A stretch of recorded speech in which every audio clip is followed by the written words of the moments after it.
হয়তো কোনো কারণে তোমার জীবন থেকে টাকা হারিয়ে গেল, সেটা হয়তো তোমার নিজের দোষী।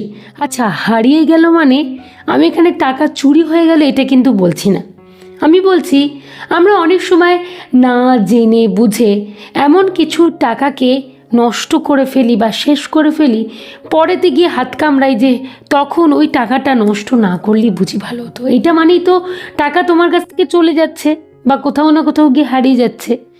এবং যখন সেই ভুলটাকে রিয়েলাইজ করি তখন একটা কথাই মাথায় ঘোরপাক করে যে আমরা নিঃস্ব হয়ে গেলাম, আমাদের আর কিচ্ছু করার নেই।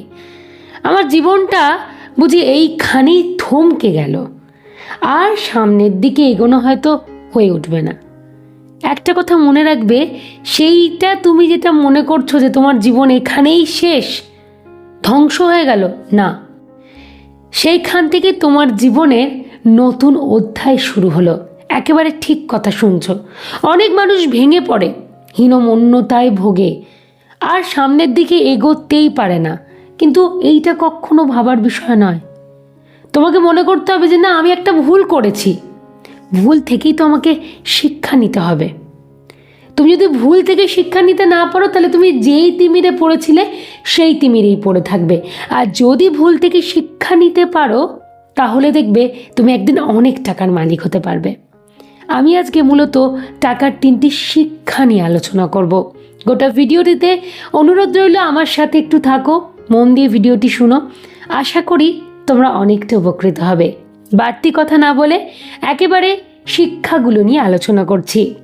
প্রথম পয়েন্টের কথা বলি, টাকা নেই মানে বা টাকা চলে যাওয়া মানে তোমার জীবনটা শেষ হয়ে গেল এমনটা কিন্তু নয়। আমরা অনেক সময় মনে করি যে আমার জীবনটাই বুঝি এখানে শেষ, আমি আর কিছুতেই করতে পারবো না। আচ্ছা, টাকাই কি তোমার জীবনের একমাত্র পরিচয়? নিশ্চয়ই না। এটা কেন আমরা ভাবতে পারি না? আমরা কিছুতেই কিন্তু এই কথাটা ভাবতে, আমরা মনে করি টাকাই আমাদের জীবনের পরিচয়। হ্যাঁ, 100 বার মানছি যে টাকা আমাদের জীবনে ভীষণ গুরুত্বপূর্ণ, কিন্তু তা বলে টাকাই আমাদের জীবনের একমাত্র পরিচয় এমনটা কিন্তু নয়। আমরা তো ছোট্ট থেকে শুরু করতেই পারি, যে ভুলগুলো করে এসছি, যে অন্যায়টা করেছি সেখান থেকে শিক্ষা নিয়ে সামনের দিকে আমরা কিন্তু চাইলেই এগোতে পারি। আর একটা তোমাদেরকে কথা বলি, দেখবে আমাদের কাছে যখন অনেক বেশি টাকা থাকে না, আমরা কিন্তু ঠিকঠাক সিদ্ধান্ত নিতে পারি না। কারণ আমার তো কোনো পিছুটান নেই বা আমাদের কোনো পিছুটান নেই, কারণ আমার কাছে অনেক টাকা রয়েছে। কিন্তু যখন সেই পরিমাণটা সীমিত হয়ে যায় তখন প্রত্যেকটা স্টেপ আমরা কিন্তু বুঝে বুঝে পা ফেলি। আমরা মনে করি না, আমাদেরকে বুঝে বুঝেই চলতে হবে, কারণ আমার ভান্ডার সীমিত। ক্লিয়ার করতে পারলাম তো গোটা বিষয়টা? এটাই কিন্তু একটা শিক্ষার সমতুল্য বলতে পারো। এর দ্বারাই তুমি সামনের দিকে এগোতে পারবে, অনেক টাকার মালিক হতে পারবে বা বড় হতে পারবে। কেন? তুমি ছোট থেকে প্রথম কথা শুরু করছো, সঠিক সিদ্ধান্ত নেওয়ার চেষ্টা করছো, এগুলোই তো একটা তোমাকে সামনের দিকে এগোতে সাহায্য করছে, তাই নয় কি? দ্বিতীয় পয়েন্ট, টাকা না থাকলে বোঝা যায় কে আপন আর কে পর। এটা কিন্তু একেবারে বাস্তব কথা। আমি জানি তোমরা আমার সাথে সহমত হবে। হয়তো তুমি একজন খুব ভালো মনের মানুষ, তুমি সকলকে নিয়ে থাকতে ভীষণ পরিমাণে ভালোবাসো, সকলে কি সে আনন্দ পায়, কি সে খুশি হয়, তুমি সবসময় দেখভাল করার চেষ্টা করো। সেটা তোমার কাছের বন্ধুবান্ধব হোক বা তোমার আত্মীয় পরিজনের সাথেই হোক না কেন। একটা সময় সেই সব মানুষগুলোর জন্য তুমি প্রচুর করেছো। কেন?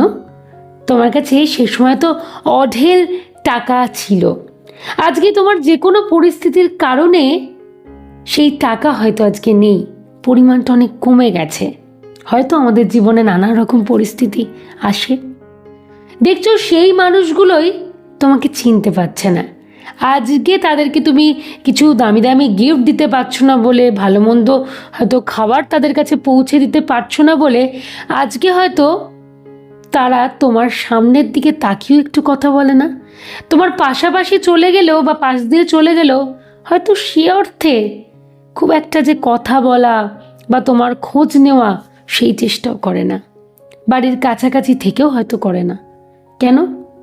আজকে তোমার টাকা নেই, সেই পরিমাণটা কমে গেছে, তুমি আজকে তাদের জন্য মন প্রাণ খুলে খরচা করতে পারছো না। আমি জানি হয়তো তোমাদের সাথেও এই ধরনের ঘটনা ঘটেছে। আমরা হয়তো সবসময় সব কিছু কথা শেয়ার করতে পারি না, তো এগুলো নিজেদের মনের মধ্যেই চেপে রাখার চেষ্টা করি, কিন্তু আমাদের সাথে অনেক সময় এরম অদ্ভুত ঘটনাগুলো ঘটে, খারাপ লাগে, কষ্ট হয়। এবং এটা কি শিক্ষা বলো তো? টাকার শিক্ষা। এখান থেকে তুমি কি শিখতে পারছো বলো তো?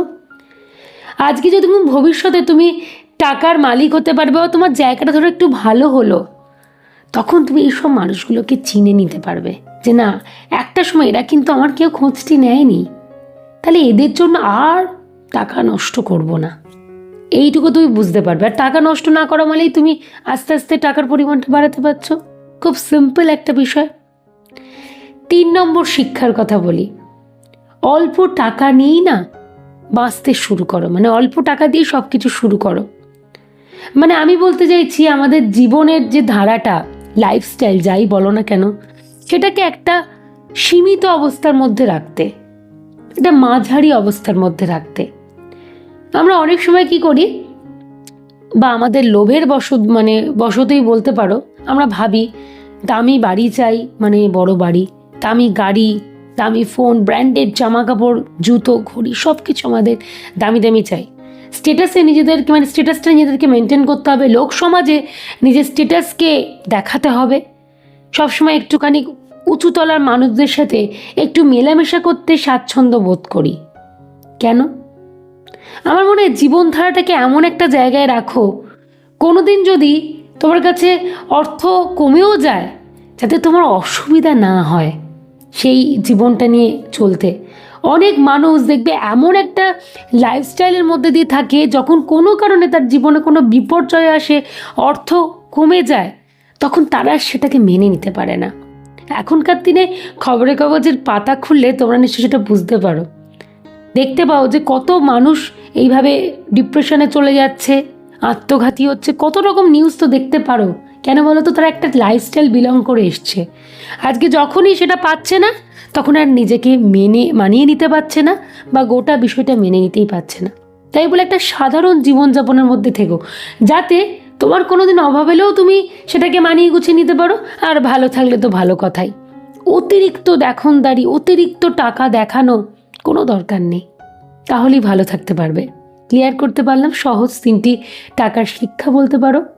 যদি কোনো কারণে তোমার কাছে টাকা নাও থাকে, এগুলোকে একটু ভেবে দেখো, দেখবে সামনের দিনটা অনেক সুন্দর হচ্ছে।